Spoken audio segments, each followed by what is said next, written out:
Now if you search Google right now for best street photography cameras, you're likely going to get results for the Fujifilm X100V, the Ricoh GR3, the Leica Q2, and maybe a Nikon ZFC thrown in there for good measure. Now what you won't get, however, unless you dig a little bit deeper, are cameras that I believe are better for people just starting out on a budget, or for those people who haven't quite found their sweet spot yet when it comes to street photography. Because let's face it, every camera is a street photography camera if you use it for street photography, and best is subjective based on what and how you shoot.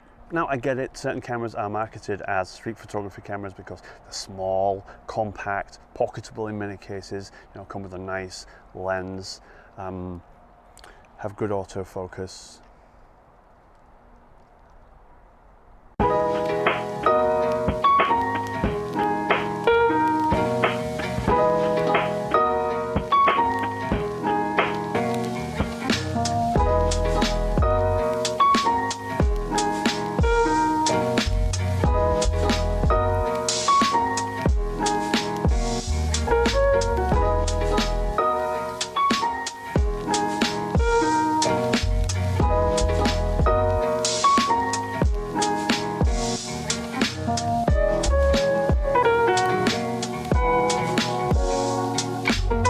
This isn't me hating on these cameras. I know for a fact that the X100V produces absolutely beautiful image files, but I just don't think they're right for beginners. There are far better options out there, and I think the ability to search through different focal lengths and find where you really enjoy to shoot is a huge benefit.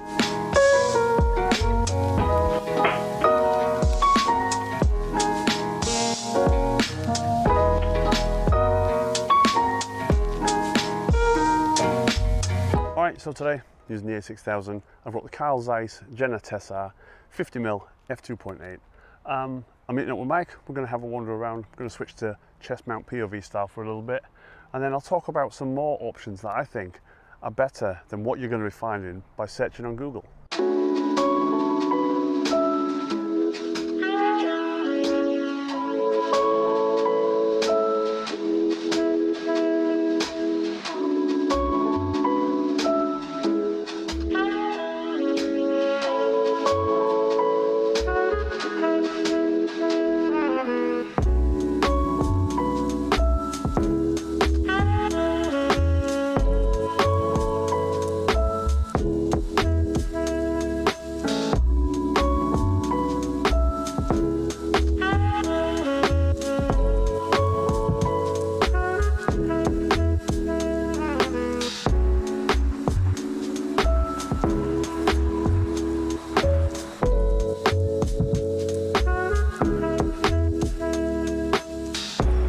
Since these old vintage lenses don't give you the EXIF data, just give you a quick idea of what settings I'm using. ISO 100, 1/1000th of a second, f5.6.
So what cameras do I think you should be looking at instead of some of the ones I mentioned at the start? And bear in mind, again, as I said at the start, any camera is a street photography camera if you're using it for street photography, but there are some things to look out for that will make life easier. Availability and cost of lenses is important, and while you can shoot with whatever you have, once you find your focal length, it's very important that your chosen system has some good options available to you.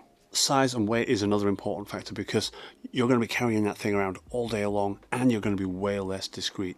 So a smaller system will obviously help you draw less attention to yourself. Now, in my mind, there are no better options than the APS-C or Micro Four Thirds mirrorless bodies from the likes of Fujifilm, Sony, Panasonic and Canon, mainly because not only do they have a fantastic range of native lenses, because they're mirrorless, they're also able to adapt a huge amount of other lenses, ranging way back from the vintage lenses up to more modern DSLR lenses. Even the smaller, older Canon Rebel cameras like my dad's old 400D or the more newer 200D, which I've also used, are fantastic options because they have that phenomenal range of EF glass that you can stick on these things, and these are also adaptable to certain vintage lenses. Now, for me, one of the most important things for any system is the ability to change lenses, and cameras like the X100V or the Ricoh GR3 take that away, and these are aimed at people who already know how and what they want to shoot and what they want from a camera. So let me know what you think in the comments below, and maybe give this video a watch to find out what sort of things you can shoot with a very basic setup.